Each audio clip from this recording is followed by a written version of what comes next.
Cybersecurity is a field that requires relentless pursuit of knowledge and innovation.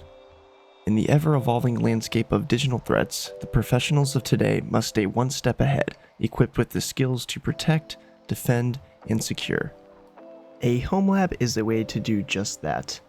It is a virtual, simulated environment created using virtualization software where individuals can practice and learn more about cybersecurity techniques and tools. A home lab is an environment meant to simulate components of IT infrastructure, equipment, and configurations similar to a business or enterprise network. For the seasoned cybersecurity expert, a home lab is a priceless resource. It is a workshop where they can perfect their craft, put theories to the test, and experiment with the latest tools. Students with a hunger for knowledge can also find their home lab to be a haven for hands-on learning. Here they can reinforce their academic studies, develop real-world skills, and grow into the next generation of cybersecurity professionals.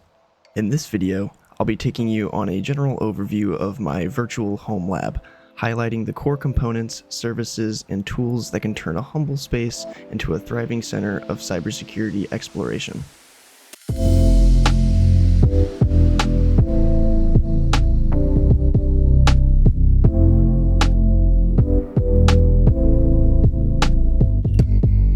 For the start of this project, I decided to repurpose an old MSI gaming laptop to serve as the main PC for my lab environment.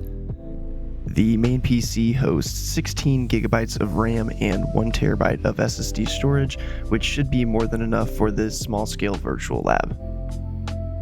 In order to get a little bit more Linux experience, I chose Ubuntu as the ideal desktop distribution and crafted a USB bootable installer using Rufus.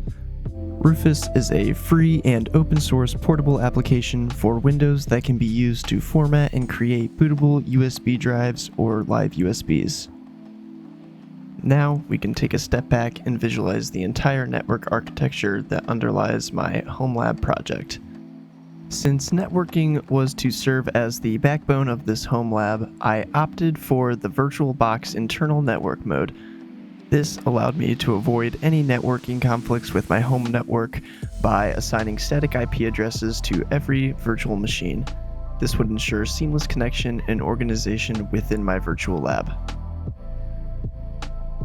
To further avoid conflicts with my home network, I opted for the pfSense virtual router and firewall to act as the cornerstone of my network architecture.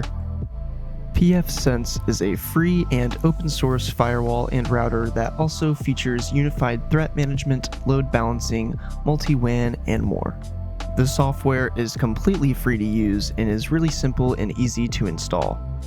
The license costs absolutely nothing, and the feature set is unrestricted, making pfSense the perfect playground for security and network practitioners.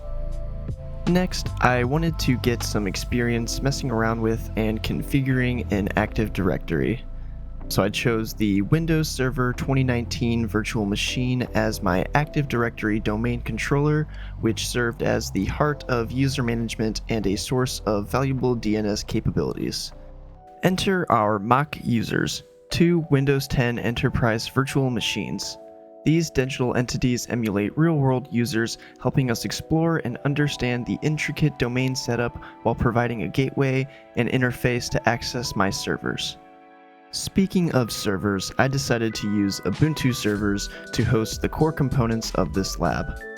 One takes the mantle of hosting Nessus, opening the door to learn more about vulnerability scanning, while the other guards our digital gate. This digital gate will be the OpenVPN service, which will act as a secure link to access my virtual lab remotely from my personal computer. The lab will become even more complex as we move forward to set up another server to host a SIEM service such as Splunk or Security Onion. This will provide insight and visibility into our digital and virtual lab.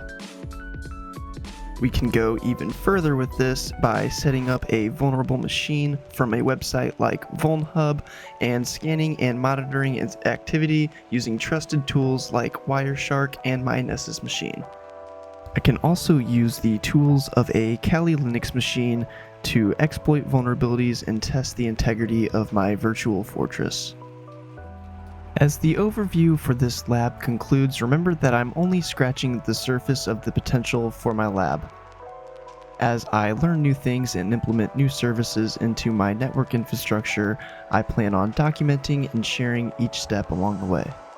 Setting up this home lab has not been without its challenges, but with each challenge I see an opportunity to learn something new that can be applied to the realm of cybersecurity. It has been a very rewarding experience, and I encourage every cybersecurity student on the cusp of going into that job search to try something new to gain some hands-on experience that can be applied to the real world.